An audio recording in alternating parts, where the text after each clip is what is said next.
संभल case में मुस्लिमों की याचिका में क्या है? योगी सरकार पर चला सुप्रीम कोर्ट का चाबुक।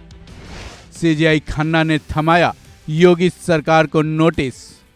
संभल विवाद में आज एक नया और बड़ा मोड़ आया है। संभल विवाद में सुप्रीम कोर्ट में दाखिल की गई याचिका पर सुनवाई हुई, जिसमें यूपी सरकार को तगड़ा झटका लगा है।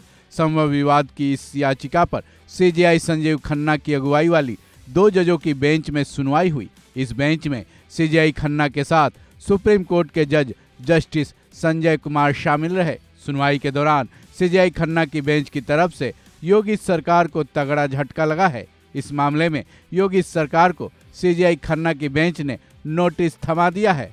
जाहिर है मुस्लिम पक्ष की दलीलें बेहद मजबूत रही होंगी, लेकिन सवाल ये भी है कि आखिर मुस्लिम पक्ष ने अपनी याचिका में क्या क्या मेंशन किया था और सुप्रीम कोर्ट से क्या मांग की गई थी कि संजीव खन्ना की बेंच ने योगी सरकार को नोटिस तक थमा दिया। तो चलिए एक नज़र डालते हैं संभल विवाद को लेकर सुप्रीम कोर्ट में मुस्लिम पक्ष की तरफ से डाली गई याचिका पर। इसमें सुप्रीम कोर्ट से मांग की गई है कि कुएं को हिंदुओं की तरफ से पूजा और स्नान के लिए उपलब्ध श्री हरि मंदिर बताया जा रहा है। मस्जिद के अधिकारियों ने तर्क दिया है कि हिंदुओं की प्रार्थना के लिए कुएं को खोलने से संभल में शांति भंग होगी। जिला प्रशासन संभल शहर में पुराने मंदिरों और कुओं को पुनर्जीवित करने के लिए एक कथित अभियान चलाया जा रहा है, जबकि पुरानी रिपोर्ट बताती है कि कम से कम 32 पुराने अनयूज्ड मंदिरों को पुनर्जीवित किया गया है और 19 कुओं की पहचान की गई है। उनको सार्वजनिक प्रार्थना या उपयोग के लिए चालू किया जा रहा है। जिला प्रशासन की तरफ से पुनर्जीवित किए जाने वाले कुओं की लिस्ट में मस्जिद के परिसर में स्थित एक जल कुआं भी शामिल है। ये एक ढका हुआ कुआं है, जिसका आधा हिस्सा मस्जिद के अंदर है और दूसरा आधा हिस्सा मस्जिद के बाहर की ओर एक घुमावदार मंच पर फैला हुआ है।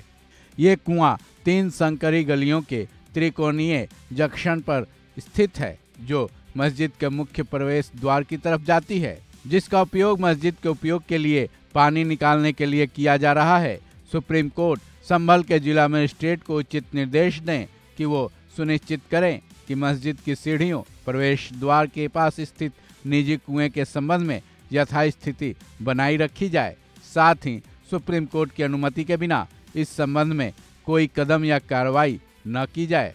हालांकि सुनवाई के दौरान यूपी सरकार ने भी अपना तर्क रखा, जिसमें योगी सरकार के वकील ने सीजेआई खन्ना की बेंच के सामने दलीलें दी कि संभल मस्जिद के आसपास की स्थिति बेहद शांतिपूर्ण थी, लेकिन इसको मुद्दा बनाने की कोशिश की मंशा से याचिका डाली गई है। लेकिन इस याचिका पर सुनवाई के बाद सीजेआई खन्ना की बेंच ने अपना फैसला सुनाया और योगी सरकार को नोटिस थमा दिया।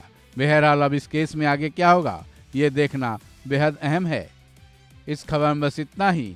बाकी अपडेट्स के लिए जुड़े रहें वन इंडिया हिंदी के साथ।